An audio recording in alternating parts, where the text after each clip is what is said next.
আশা করি আপনারা ভালো আছেন। আমি আর হাপ্পুও ভালো আছি। অনেকদিন আপনাদের সঙ্গে দেখা হয়নি, আমি কোনো ব্লগও করিনি।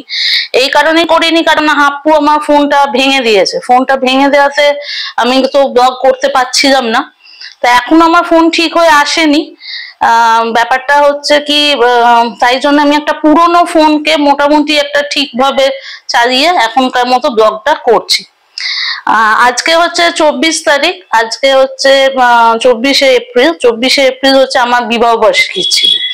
তা আমার আর সৌনকের আজকে, তাই জন্য সৌনকের জন্য মনটা খুবই খারাপ লাগছে। তা এবারে ভেবেছিলাম আমরা কোথাও ঘুরতে যাব।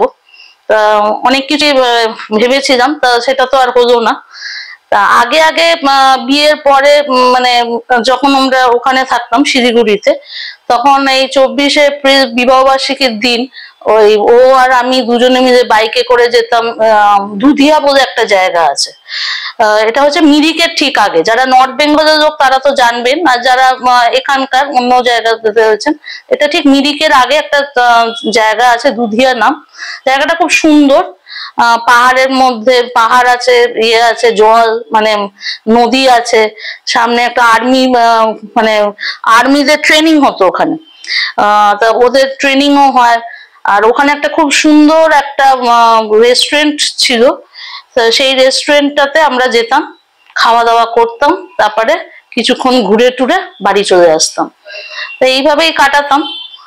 এটা যতদিন না মানে হাপ্পু জন্মাবার আগে অব্দি এগুলোতে ঘুরতে যেতাম। হাপ্পু জন্মাবার পরের থেকে আর ঘুরতে যাওয়া হয়নি। তখন আর ওই হয়তো কোনো রেস্টুরেন্টে গিয়ে খেলাম, এইটুকুই যা। ঠিক আছে, আজকে তাই জন্য আর বেশি কিছু বাড়ালাম না। আবার আজকে রান্নাও সেরকম কিছু করিনি, ভাত ডাল একটু আলু সেদ্ধ আর আলু পটলের তরকারি করেছিলাম, নিরামিষই করেছে। তা কি আর বলবো, বলার তো কিছু নেই। যে চলে গেছে সে তো চলেই গেছে, তাকে তো আর ফিরে পাওয়া যাবে না।